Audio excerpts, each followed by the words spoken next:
Une semaine d'actualité sociopolitique qui se décrypte sur ESAE TV. Chers amis internautes, bonjour. Bon réveil, bienvenue sur Info Hebdo de ce samedi 3 mai 2025 pour lequel j'ai convié en plateau Clément Adeoti Adéchian. Il est journaliste, analyste, chroniqueur politique. Il sera face à Fiacre Vidjeinou, qui est journaliste politiste, docteur en sociologie politique et militaire. Il est également le référent de Reporters sans frontières à Cotonou, bien évidemment, avec mes invités ce jour. On va revenir, chers amis internautes, sur les propos de maître Adrien Roubedi, lesquelles déclarations ont fait couler beaucoup d'encre et de salive. On en parlera. On parlera sans nul doute des élections générales de 2026 qui suscitent commentaires et analyses au sein de l'opinion publique nationale et internationale. Mais nous sommes le 3 mai et en l'honneur de cette célébration, chers amis internautes, nous essayons d'apprécier la liberté d'expression en République du Bénin. Avant de retrouver mes invités pour le décryptage, je vous invite à suivre cette capsule vidéo qui vante les mérites de l'École supérieure d'administration, d'économie, de journalisme et des métiers de l'audiovisuel ESAE. ESAE qui est présente à Cotonou, à Aboumey-Calavi et Parakou.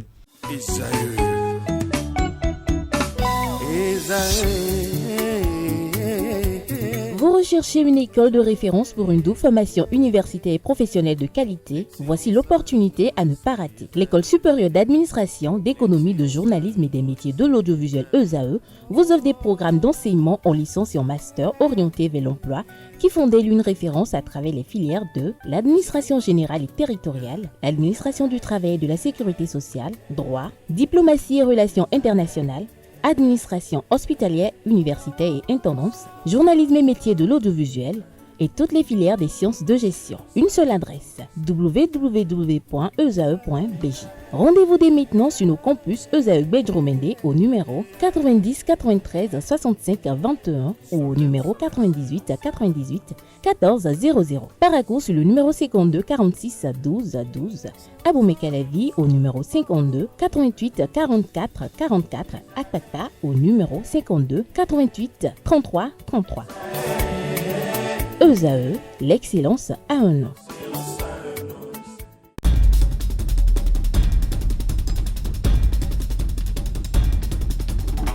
Le décryptage du jour, comme je l'annonçais dans le sommaire de cette émission, Clément Adeoti Adéchian, bonjour. Bonjour Kader. Merci d'être à nos côtés ce matin. C'est un honneur également d'avoir également Fiacre Vidjeinou. Bonjour. Bonjour Kader. Merci d'être là également. Clément Adeoti Adéchian, près de 30 ans d'expérience journalistique au Bénin. Nous sommes le 3 mai. Est-ce que pour vous, la presse béninoise est véritablement libre aujourd'hui? Est-ce que vous êtes toujours fier d'appartenir à cette profession? Oui, bien sûr. Sinon, quel sera l'intérêt de continuer par y investir autant de ressources, par continuer par former des jeunes, par animer des émissions, par être présent à tout point de vue, que ce soit sur le plan conventionnel ou digital, et à s'adapter à l'ère du temps quand on parle de médias. Alors, je crois que je suis fier, moi, d'avoir appartenu à une génération aujourd'hui qui commence par déposer les armes. Je suis fier de continuer par participer à former la génération actuelle, mais je ne suis pas forcément fier de ce qu'elle rend, cette génération, aujourd'hui en termes de médias. Je ne suis pas du tout fier, et vous devez le comprendre bien, sur la qualité de la prestation, sur la qualité de ce qui se rend, sur la qualité de ce qui est fourni. Quand on parle de médias, on n'est pas fier, pas du tout, parce que on est devenu partisan de moindre effort. On ne cherche plus l'information à la source, on ne se dérange plus, on ne se démène plus. Et malheureusement, aujourd'hui, un journaliste qui peut s'asseoir dans un bar avec son téléphone pour bachoter des injures sur la vie des autres, et il s'appelle journaliste. Tu trouves quelqu'un parce qu'il écrit sur Facebook ou sur groupe WhatsApp et le soir en train d'arpenter une rue, tu dis mais tu vas où? Je suis en train d'aller enquêter. Tu vas enquêter en tant que qui? Tu es qui pour aller enquêter? Il dit oui, que lui là, il est journaliste sur les réseaux sociaux, où ils se sont mués avec une autre dénomination, activiste. Alors tout ça mélangé, vous prenez activiste, vous prenez ces gribouillards sur les réseaux sociaux, tout le monde s'appelle journaliste. Lorsque c'est comme ça, comment voulez-vous qu'on soit fier? Comment voulez-vous que nous ayons de très bonnes notations quand on se dit journaliste, aimant et exerçant ce métier? Parlant de notation, Fiacre Vidjeinou, à l'entame de cette émission, je vous ai présenté comme référent de Reporters sans frontières. Dites-nous, quels sont les critères de notation déjà? Alors, il y a plusieurs critères. Il y a l'environnement juridique, il y a les problèmes de formation qu'on a, il y a pas mal de critères qui rentrent en ligne de compte pour la notation RSF. Et pour abonder dans le même sens que Clément Adéchian, mon cher confrère, Mon cher petit frère. pour abonder dans le même sens que lui, on a un réel problème aujourd'hui au Bénin. Lequel? Le problème de la formation de ceux qui se disent être journalistes, dans le premier temps. Devient journaliste qui veut, on se lève, on écrit sur les réseaux sociaux, on estime qu'on est journaliste et qu'on est leader d'opinion, et puis voilà, quoi. Et s'ensuit ce qui est bien dommageable, c'est-à-dire que il y a une loi qui existe et que les magistrats, eux, ils sont obligés d'appliquer d'une manière ou d'une autre. Et quand ils appliquent la loi, ça veut dire qu'il y a des leaders d'opinion qui se retrouvent en prison. Et puis, leader d'opinion en prison, Reporters sans frontières, c'est notre rôle d'attirer l'attention des différentes personnes, des décideurs des différents pays sur la question que, oui, bon, ben, il y a problème sur la liberté de presse. Mais au Bénin, le problème est très spécifique. On a un problème aussi d'éducation, hein. Il faut pas se voiler la face. On a pas mal de personnes qui estiment, je pense qu'on va l'aborder à un moment donné de cette émission. Il y a pas mal de jeunes aujourd'hui qui se lèvent, vont sur les réseaux sociaux, racontent n'importe quoi, sont capables d'insulter, d'injurier et de s'en sortir, ou de ne pas s'en sortir et puis de dire après qu'ils sont persécutés parce qu'ils sont sur les réseaux sociaux. À côté de ça, il y a des gens qui se forment réellement au métier et dont ça devient le métier, mais qui ne font pas attention dans le traitement de l'information et qui font pas attention dans le traitement. Dans le traitement de l'information, hein, et qui tombent malheureusement sur le coup des lois, comme on le voit. Hein. Avant de retourner à Clément Adéchian, j'ai bien envie de vous poser cette question de savoir, êtes-vous d'avis de ceux qui pensent par exemple que la liberté d'expression au Bénin depuis avril 2016 est d'apparence? Alors, ça dépend. Ça dépend de d'où est-ce qu'on met le curseur. Ok. Il y a des lois, bonnes ou mauvaises, Duralex, c'est de l'ex. Ok. Le Bénin s'est donné des lois. On fait aujourd'hui un plaidoyer pour que la fameuse loi concernant les infractions du numérique ne soit plus assimilée à des délits de presse ou pour restreindre les questions de liberté d'expression. On fait un plaidoyer dans ce sens. On a plusieurs missions de RSF qui sont passées déjà à Cotonou. On n'arrête pas de parler avec les gouvernants pour que la question soit abordée et qu'on trouve des solutions. Mais à côté de ça, c'est vrai que quand vous voyez un délit de presse ou un délit sur les médias, aujourd'hui, les réseaux sociaux sont apparentés aux médias d'une manière ou d'une autre. Quand c'est des délits commis sur ces espaces-là sont tout de suite transformés en délits qu'il faut poursuivre et mettre des gens en prison, ça fait un peu mal. Mais il n'en demeure pas moins qu'il y a des gens qui sont aussi lésés. C'est-à-dire les gens qu'on accuse injustement. J'ai vu des gens aller en prison sur la base de dénonciations sur les réseaux sociaux au Bénin. J'ai vu des foyers se disloquer sur la base d'informations publiées sur les réseaux sociaux au Bénin. Donc c'est beaucoup plus complexe. Il faut voir les choses par série. Par série. Clément Adéchian, lorsque vous avez parcouru ce classement de Reporters sans frontières à la veille de cette célébration, quel a été votre état d'esprit? Alors, ce que je peux dire d'abord pour accompagner mon cher Fiacre,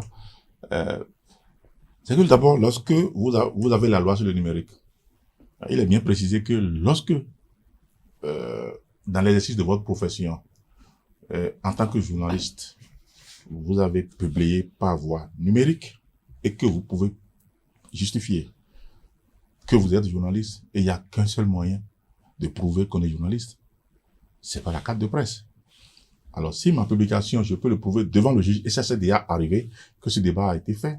Il a suivi un peu avec un jeune confrère qui a été envoyé en prison, qui a fait 6 mois, récemment, dans une affaire que tu connais, qui a posé, un de nos amis était concerné.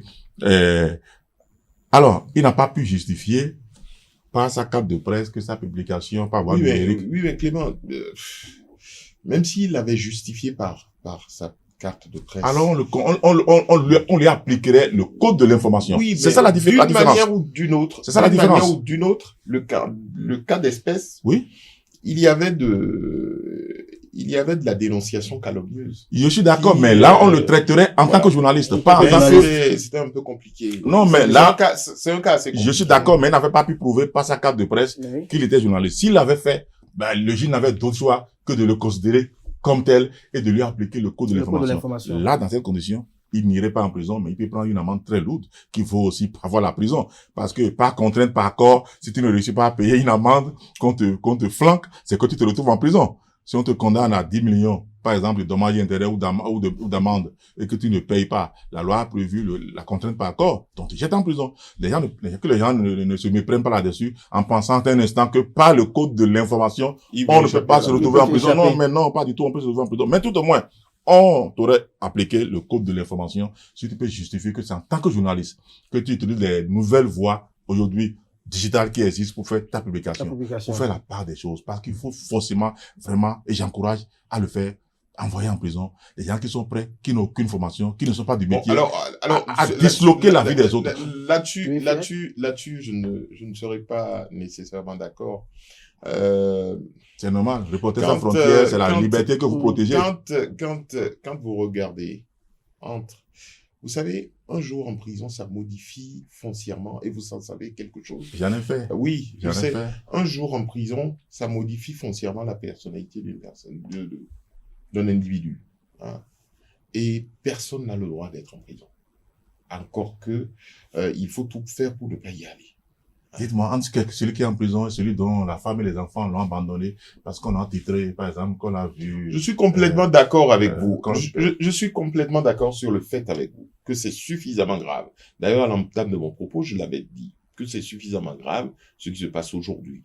Alors, mais quant à envoyer systématiquement tout le monde en prison, dès qu'il y a quelque chose... On a connu un président ici qui disait faut tout écrire. Tant que ça peut vous aider à vendre... Il n'y avait pas les réseaux sociaux. Il y avait ce facteur démultiplicateur que nous avons aujourd'hui que constituent les réseaux sociaux. Alors, mais toujours est-il que d'une manière ou d'une autre, hein, pour faire un peu plus sérieux sur la question, d'une manière ou d'une autre, il faudrait qu'on trouve qu'on coupe la poire en deux. Qu'on coupe la poire en deux. Que les journalistes fassent le boulot et que les web activistes en griffe fassent le boulot et qu'on essaie de laisser la libre expression, qui est aussi dans un principe de démocratie. Alors, et entre-temps, je disais... on doit créer un nouveau métier. Dans les médias, on crée un nouveau métier qu'on appelle web activiste. Mais bien sûr, c'est possible. On doit créer un nouveau métier. Et on a appliqué quelle loi dans ce sens? C'est possible, mais je finis en disant que on a choisi d'être en démocratie. La démocratie a ses règles et ses principes. Okay. Le jour où on décide de ne plus être en démocratie, on a la possibilité de créer notre système. C'est un bien mauvais système, la démocratie, selon Montesquieu. Alors, Clément, tout à l'heure, vous êtes en train de parler, vous vous faites l'état des lieux, mais il y a une frange de la corporation qui place son espoir, pour ne pas dire ici, face à cette profession qui va mal, comme vous l'avez dit si bien tout à l'heure, donc qui place son espoir en cette mandature actuelle de la haute autorité, de l'audiovisuel, de la communication. Est-ce que vous faites partie de cela également? Oui, parce que vous savez, vous connaissez... Quel doit être son rôle? Qu'est-ce qui est attendu de cette mandature-là? Alors, on s'est souvent trompé quand on parle de la haute autorité de l'audiovisuel de la communication. On a toujours oublié très tôt que c'est un organe politique. C'est pas un organe des médias. Ce n'est pas un organe qui est là pour apprendre aux journalistes à écrire. C'est un organe qui accompagne le pouvoir politique. Alors donc, quoi qu'on dise, quoi qu'on veuille faire, on verra toujours à cause d'un mauvais œil. Ça va toujours être là pour taper du poing sur la table pour réprimer, beaucoup plus que pour exhorter. Mais avec l'avantage majeur aujourd'hui que avec le président Edouard Loko, entouré quand même de Michel Tianon, François Oudo, Basile Thibozo et tout ce gratin de la presse, il y aura beaucoup plus de la pédagogie, beaucoup plus de communication. La preuve, les formations se démultiplient. La semaine prochaine déjà, vous serez et à grand propos pour une formation de 3 jours, toujours pour savoir faire davantage notre métier en matière de vérification, le check-fracking que les gens ne connaissent pas aujourd'hui, comment s'y prendre pour vérifier jusqu'à la dernière possibilité près une information avant de la rendre publique. C'est ce qui nous manque et nous publions n'importe quoi. Je ne veux pas que les gens aillent en prison, comme Fiac l'a dit. Une journée en prison, c'est une vie de perdu. Vous revenez de la prison, vous n'êtes plus comme avant. Ça, il n'y a rien à faire. Mais qu'est-ce qu'on doit continuer par faire? Je crois qu'il faut voir le verre à moitié vide ou à moitié plein pour savoir comment s'y prendre pour marcher sur les œufs, discipliner, éduquer, exhorter, beaucoup plus que d'envoyer en prison. Je crois que je vais faire la même conclusion. Je suis d'avis, Oui. je suis d'avis que ce qu'il faudrait pour cette mandature-là de la HAC, Oui. Quelle est sa responsabilité? sa responsabilité, écoutez, on ne la compte pas à Edouard Loko, qui, d'une manière ou d'une autre, est un ami à tous, hein, et un bon professionnel des médias, qui, je l'ai déjà entendu à plusieurs reprises défendre des journalistes en face, même de politiques, hein, qui étaient en train d'aller porter des plaintes qui aboutiraient, qui auraient pu aboutir à des peines de prison. C'est un bon professionnel des médias. Et d'ailleurs, les formations auxquelles il convie déjà les professionnels des médias parlent pour lui, avec tous les professionnels qui l'entourent. François Oudo, il en faisait déjà d'ailleurs le point tout à l'heure. Je pense que cette mandature a beaucoup plus à faire que les autres, parce qu'aujourd'hui, on est face à que des professionnels, hein. C'est pour la première fois qu'on a autant de professionnels à la HAC. La HAC qui était, bon, c'est vrai que c'est un instrument politique, c'est un outil politique, pas un instrument, un outil politique, mais d'une manière ou d'une autre, cette HAC-là a plus de responsabilités que les précédentes dans la formation des jeunes confrères, dans la formation même des web activistes. Il faut qu'on en arrive là, d'une manière ou d'une autre. Pourquoi vous tenez aux web activistes si tant? Pour vous, c'est une autre forme de journalisme Ils ont envahi l'environnement. moderne. Ils ont envahi l'environnement. On On doit compter avec eux. Aujourd'hui, d'une manière ou d'une autre, vous avez fait une école de journalisme. Moi, j'ai fait une école de journalisme. Vous avez une école de journalisme ici. Mais écoutez, l'information telle qu'on l'apprend à l'école, c'est fini. Même les agenciers, moi je suis agencier d'origine, même les agenciers aujourd'hui sont dépassés par les réseaux sociaux. Et malheureusement, on voit les dérives. Et puis, il faut faire quelque chose. Il faut faire quelque chose. Et justement, j'ai une question particulière à Clément Adeoti Adéchian, qui est le promoteur de ESAE, qui est une école qui forme en journalisme.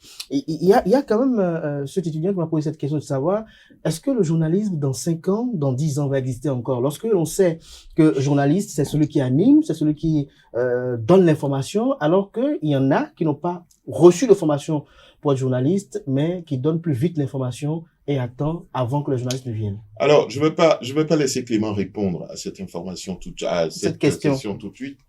Je vais y répondre et puis après il pourra répondre parce qu'on pourra dire que il a des intérêts en jeu. Alors, le journalisme va continuer d'une manière ou d'une autre par exister parce que aller à l'école, passer 3 ans dans un institut de journalisme, apprendre le métier, c'est pas donné à tout le monde. C'est pas donné à tout le monde. Et puis, quand vous êtes journaliste métier et que vous êtes en face de quelqu'un qui n'a pas fait les écoles de journalisme, ça se voit, ça se sait. Ça se distingue. Vous le savez tout de suite.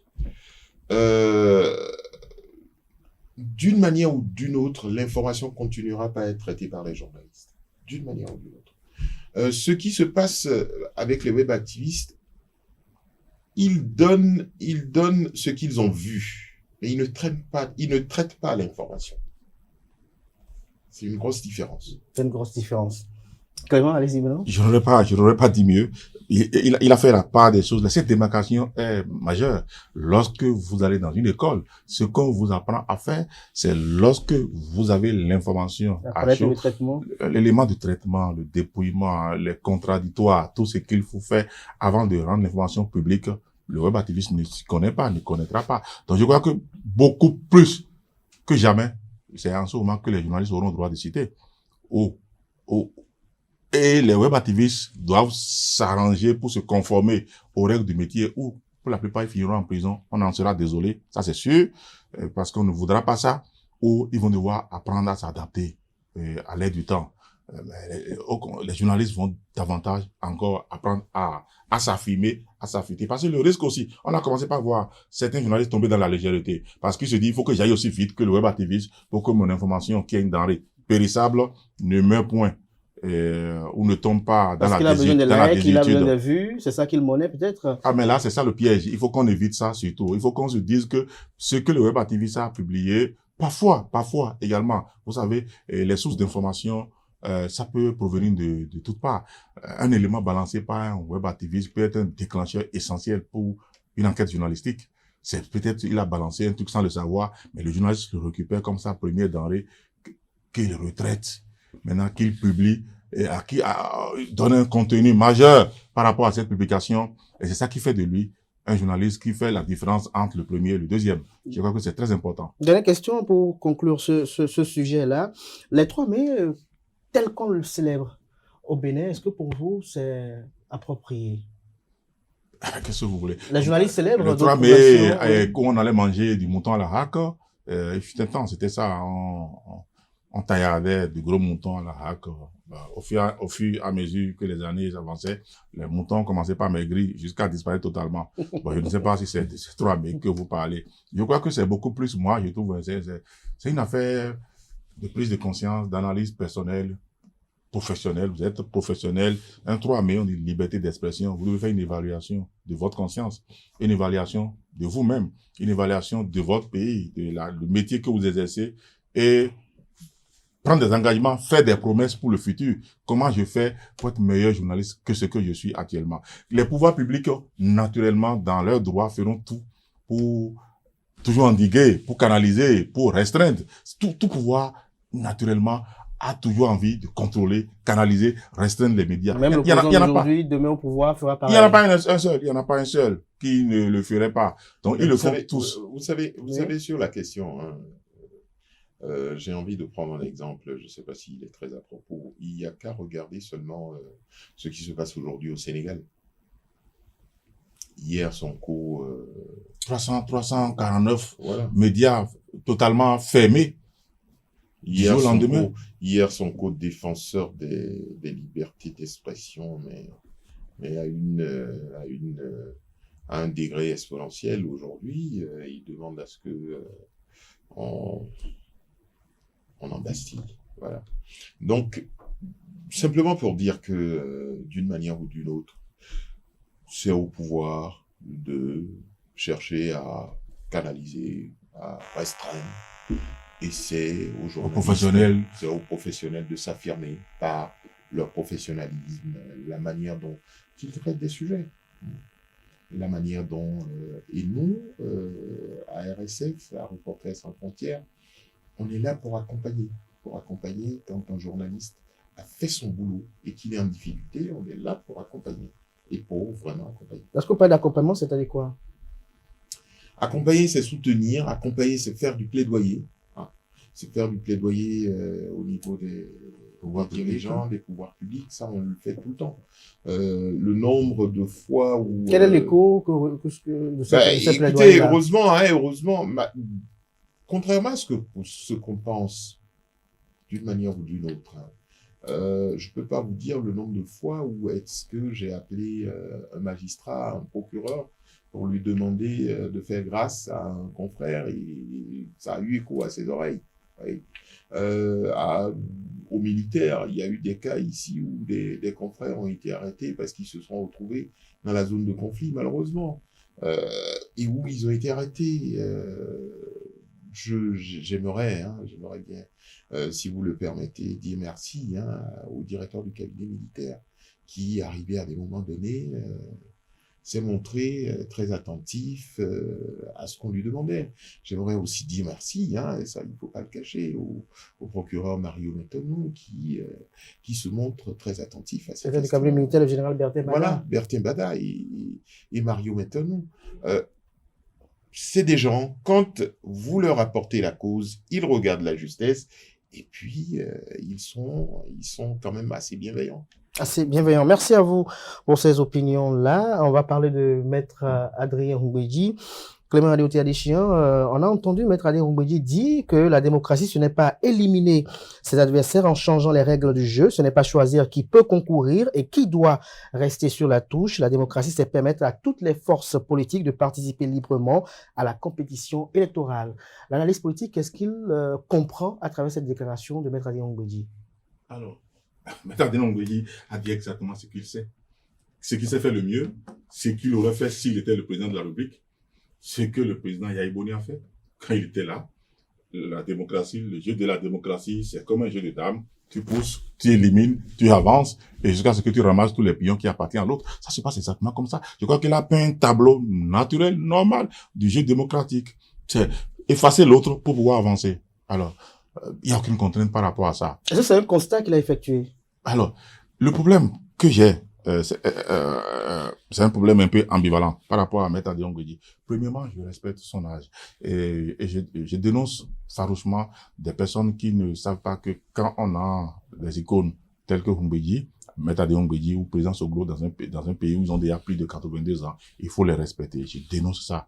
Et qu'il faut utiliser les mots les mots appropriés pour apprécier un peu le commentaire politique qu'ils en font. On a le droit de répliquer un commentaire politique, mais il faut pas parler à les traiter de séniles. Non, le discours de Maître Adrien Roubedji est très cohérent et il faut le lui répondre avec la même cohérence. Parce que ce qu'il a posé comme problème, on a les moyens de lui rappeler que ce qu'il dénonce aujourd'hui, quand il parle de restrictions, il était président de l'Assemblée nationale et je me souviens encore qu'un opposant lui disait, Maître Adrien Roubedji, la loi que vous votez, les 10% que vous introduisez dans la loi, ils vont l'utiliser contre vous. Et ça n'a pas raté. Le premier parti politique qui a été blacklisté quand les élections législatives sont arrivées, c'est bien le PRD qui n'a pas participé aux élections. Donc, il a contribué à ça. Il était assis à son perchoir quand les lois ont été votées. Il ne s'est pas battu pour l'en empêcher. Alors, c'est ce que je peux rétorquer contre lui. Qu'il le reconnaisse aujourd'hui, peut-être en commençant par dire qu'il a eu tort d'avoir contribué à cela, d'avoir participé à embastiller aujourd'hui les libertés au niveau des partis politiques. Vous estimez qu'il a des remords, c'est ça? Il aurait pu commencer par les remords. Je n'ai rien contre ce qu'il dit. Ce qu'il dit est réel parce qu'en face... Mais pourquoi maintenant, à moins d'un an de la présidentielle, que ces remords? Est-ce que vous avez vu, par exemple, lorsque vous avez un certain âge et que vous avez pris toute votre vie à dénoncer, à dire que Dieu n'existe pas, à vous comporter comme un athée, en règle générale, c'est quand vous commencez par prendre de l'âge, vous reconnaissez aujourd'hui que Dieu existe, que Dieu est le créateur de l'univers, de tout ce qui existe, invisible et visible. Alors, Maître Adrien Roubedji, je comprends quand même qu'avec l'âge, avec la sagesse, il commence par comprendre qu'il faut qu'il libère sa conscience avant que l'Éternel, le très haut, ne puisse lui faire son dernier lit pour qu'il le rejoigne. On va quand même reconnaître pour l'ensemble des œuvres qu'il a bâties pour cette nation. C'est quelqu'un de grand. Je continue pas le dire. Il est grand. Il a été très grand. Mais il doit commencer par dire quand même qu'il a participé à chaque étape de ce processus depuis 9 ans, quand même, a fait le lit à ce qu'il dénonce. À ce qu'il dénonce. On peut sentir qu'il dénonce l'exclusion. Déjà, au lendemain du Nouvel An, il a également dit que tout ce qui se passe là, notamment en lien avec les affaires tentatives à tête de la sûreté de l'État, que ce sont les conséquences de l'exclusion. Dites-nous, Fiak Bidien, est-ce que c'est un constat? Alors, moi, je veux repartir sur le constat de Clément Adechian. Alors, vous savez, qu'on entende des gens pousser la porte de l'injure contre Maître Adrien Roubedji, choisir la voie facile, refuser de réfléchir et se proposer à verser dans le langage ordurier a insulté Maître Adrien Mbedji. C'est une méconnaissance terrible de notre histoire récente, d'une manière ou d'une autre. C'est clair que Maître Adrien Mbedji ne pourrait pas dire aujourd'hui qu'il n'est pas auteur, ou complice, co-auteur au moins de certaines lois qui ont été votées. Mais se verser dans l'injure, c'est faire preuve d'absence de réflexion. C'est passer complètement à côté de l'essentiel. Encore que chez nous, et ça je le dis très souvent, contrairement aux autres cultures, on a une obligation de droit, de droit d'aînesse. Okay? Le respect de l'aîné a disparu. Et c'est encore plus dommageable quand c'est des responsables politiques qui préfèrent verser dans l'injure. Ce n'est pas du tout. Ok, parfois, au lieu de quand c'est pas les hommes politiques, ils envoient les petits voyous qui ont l'injure facile. On paye des délinquants qui pensent que Facebook est devenu un bistrot. Ils sont pas capables d'argumenter pour répondre à quelqu'un. Tout le monde peut venir. Bon, mais c'est normal. Les médias sociaux ont donné la parole à des gens qui Ils buvaient dans un bar que personne n'aurait jamais écouté dans leur vie. Voilà. Et brutalement, ils ont trouvé une tribune et ils s'expriment. Donc moi, d'abord, je pense que Maître Adrien Mbedji, il a le droit, en tout cas, il a droit à notre reconnaissance, quelque part. Parce que à plusieurs reprises dans ce pays, il nous a évité le pire, à plusieurs reprises.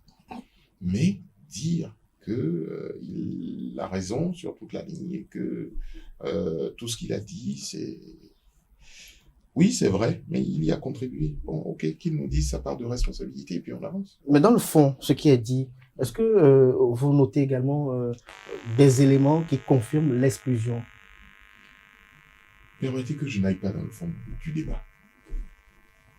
Pour l'instant. Clément Adesina, vous?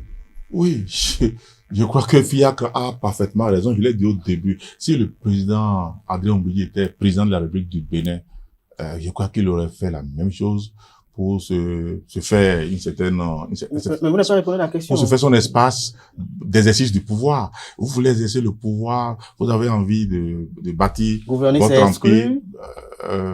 Attention, Clément ne dira jamais que gouverner, c'est exclure. Alors, gouverner n'est pas exclu. Gouverner n'est pas exclu. Non, pas du tout. Gouverner, je suis désolé de vous reprendre là-dessus. Gouverner n'est pas exclu. Gouverner, c'est faire avec tout le monde pour le bonheur de tout le monde. Ok?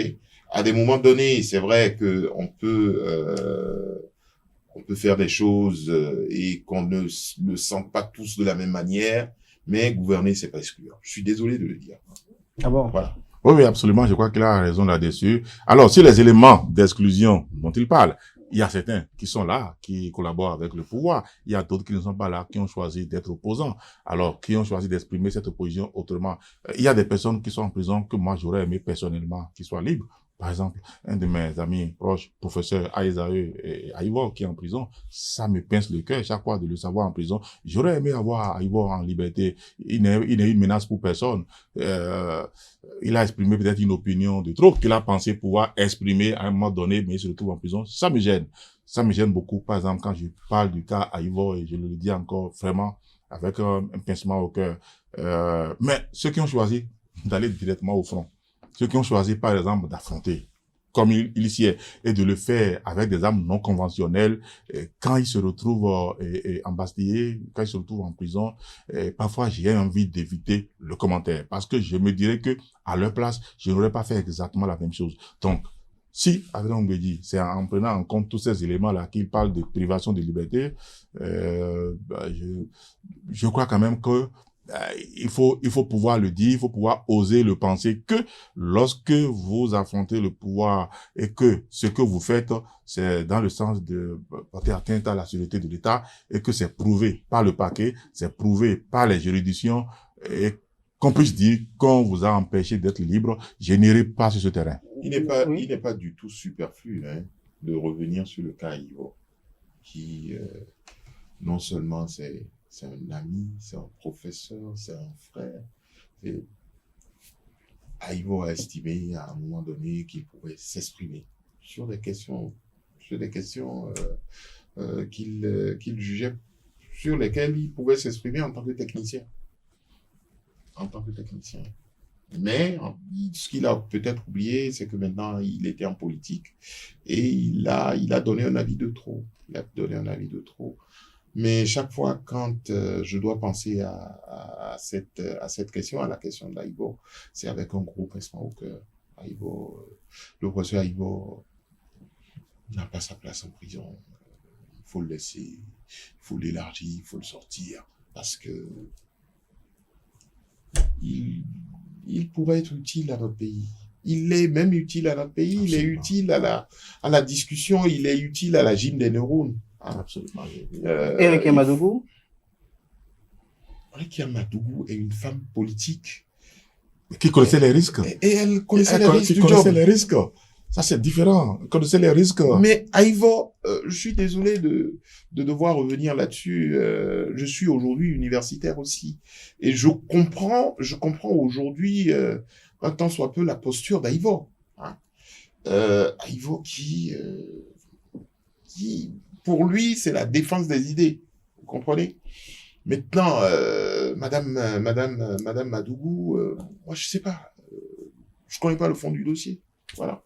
Je peux pas m'exprimer là-dessus. Alors, très souvent, puisque Maître Adéon Ngouedi parle des compatriotes qui sont en prison ou à l'exil également, et parle de l'absence de voie de consensus et de respect mutuel depuis 2016.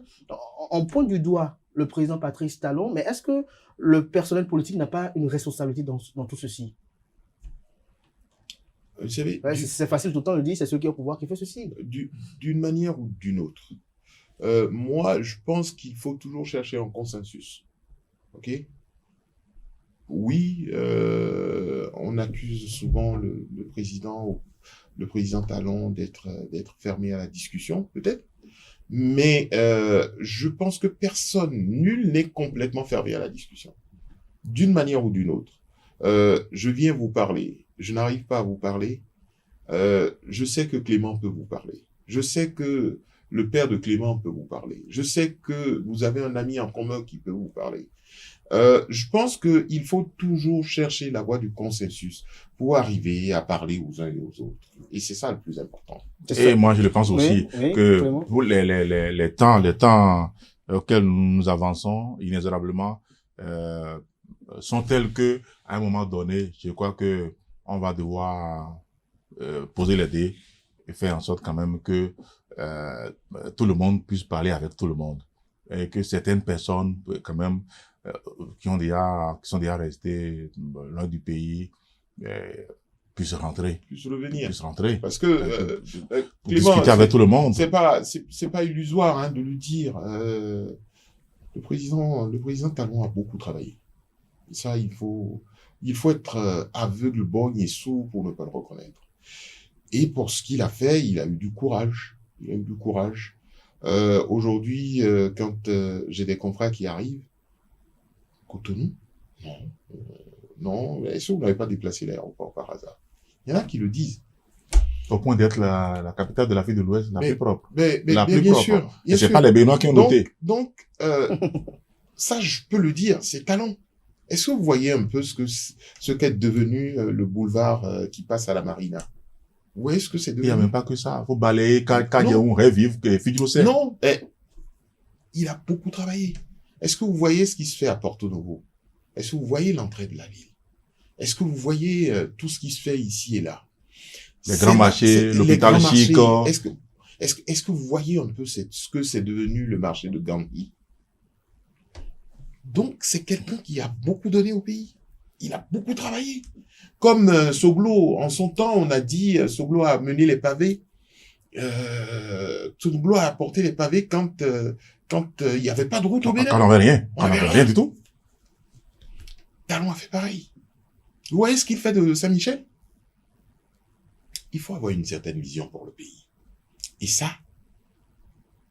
Talon, il est imbattable là-dessus. Et il faut permettre que quelqu'un de sa carrure, quelqu'un qui se retrouve dans une posture qui est la sienne, puisse continuer par vivre dans son pays d'une manière ou d'une autre. Il dit qu'il veut aller à la retraite, il dit qu'il veut laisser le pouvoir parce que il a fait le job pendant 10 ans.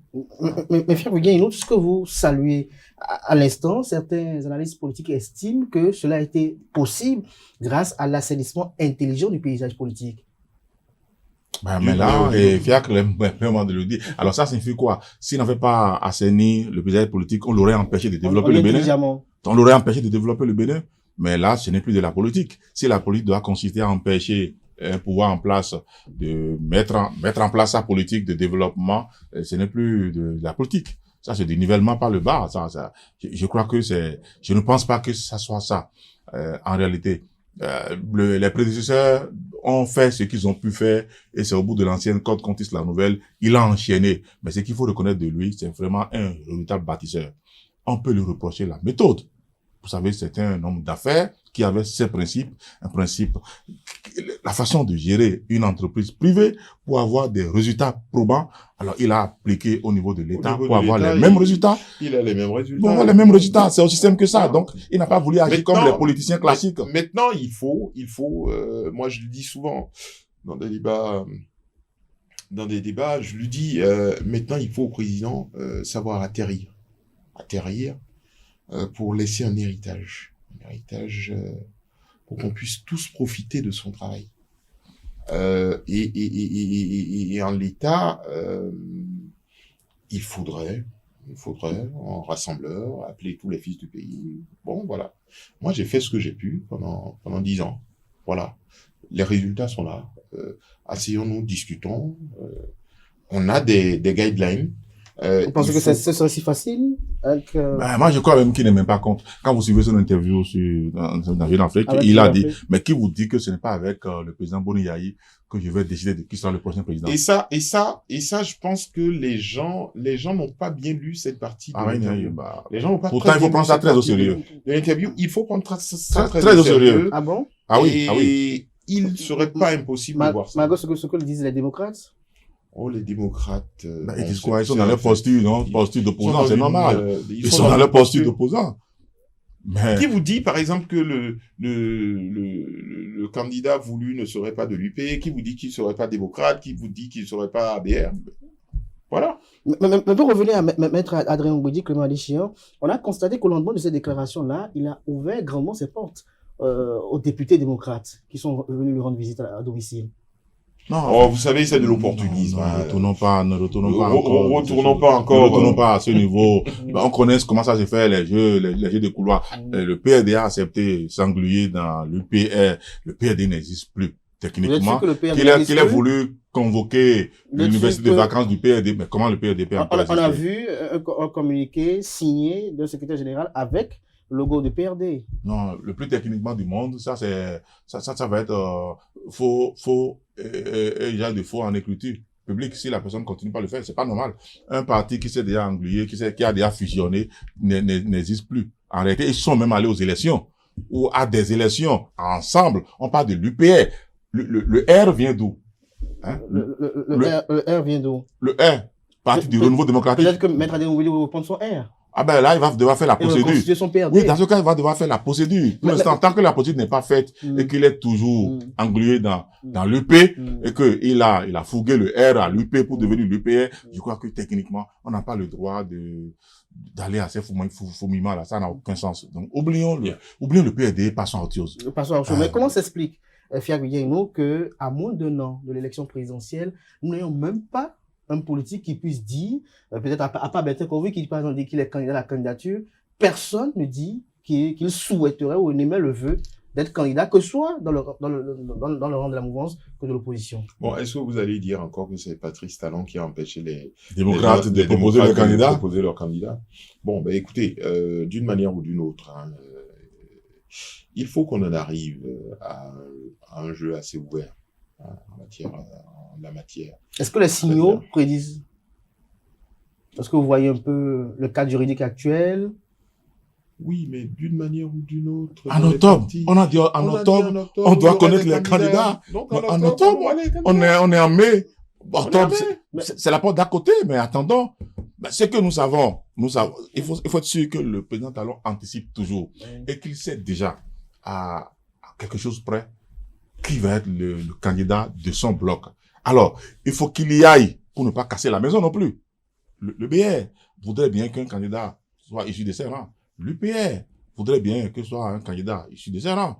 Et sans compter des personnalités politiques apparentées. Peut-être le chef de l'État va éviter éviter le BR et l'UPR et aller chercher une personnalité neutre et mettre ça au milieu pour dire, mais écoutez, vous, à gauche et à droite, entourez-vous. N'est-ce pas une entorse à la réforme du système partisan? Non, pas du tout. En quoi c'est une entorse? Tout ce qu'on a dit, le candidat doit avoir le parrainage des partis politiques. Les partis politiques signent un parrainage et engluent la personne, la double, le récupère, le phagocyte et le présente pour les élections présidentielles. En quoi ça poserait un problème? Mais est-ce que FIAC 6 mois est assez suffisant pour un candidat de propager son projet de société? Vous savez... Ou bien nous allons encore vers un duel Talon-Yahi? Un duel Talon... Oui, par procuration d'une manière ou d'une autre. Hein. Si il ne se retrouve pas autour voilà, d'un candidat. Mais au-delà de cela, d'une manière ou d'une autre, c'est plus aujourd'hui un candidat qui se lève pour aller propager ses idées. C'est justement parce que les partis qui existent n'ont pas suffisamment fait le travail qu'on pense que les idées n'existent pas. Progressistes, on sait de quel courant est-ce qu'ils sont. Bloc républicain, on sait de quel courant est-ce qu'ils sont. Normalement, on devrait savoir à peu près déjà leur projet de société. Comment l'appelle-t-on? Progressistes, on devrait déjà avoir une idée. Démocrate, on devrait avoir une idée. Malheureusement, on est là sur des guerres de Pécadilles. Voilà. C'est-à-dire que aujourd'hui, sans qu'on ait un candidat, on ne peut pas savoir le programme. On ne peut pas savoir ce que proposent les démocrates, on ne peut pas savoir ce que proposent les progressistes, on ne peut pas savoir ce que proposent... Sauf le président Talon lui-même, qui sait que son candidat doit pouvoir être celui qui porte la continuité de son programme. Voilà. Alors lui, il est sûr de ça.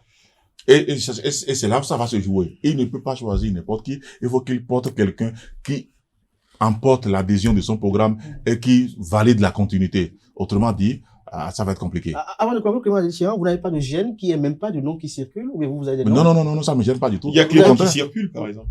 Vous avez des noms? Il y a Clément qui circule. Ah non, là, non, pardon. Pitié.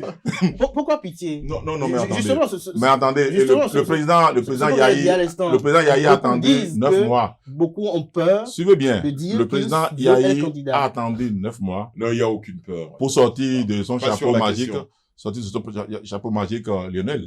Et c'est tout. Donc, n'oubliez pas, le président Talon, à 1 an des élections, peut-être n'était pas capable de savoir qui serait président de la République aujourd'hui. Peut-être ne serait pas capable de savoir.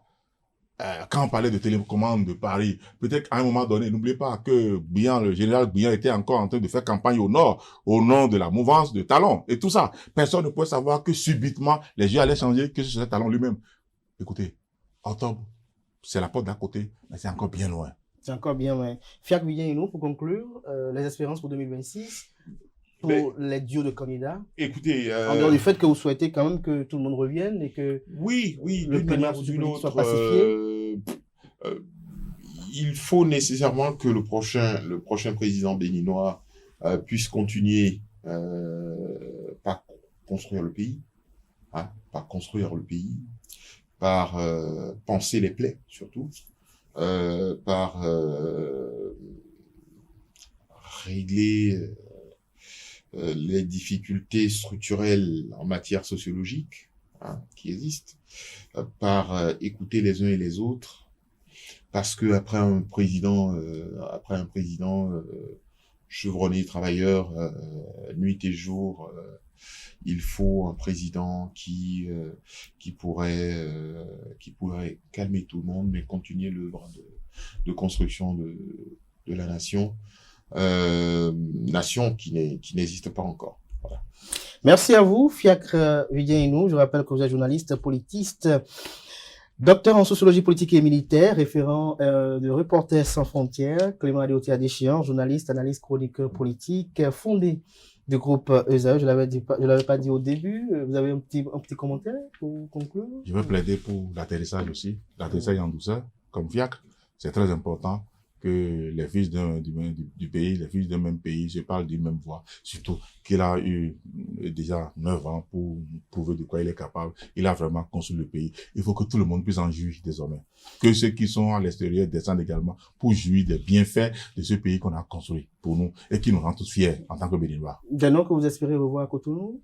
J'ai pas envie de citer, ils sont très nombreux. Ils sont très nombreux. J'ai envie de voir tout le monde. Oh non, écoutez. Vous le voyez tout le monde. Que tout le monde rentre. Que tout le monde rentre. Ouais. C'était Info Hebdo de ce samedi. Merci pour l'attention. Merci pour les invités, pour ces échanges très intéressants et très évocateurs.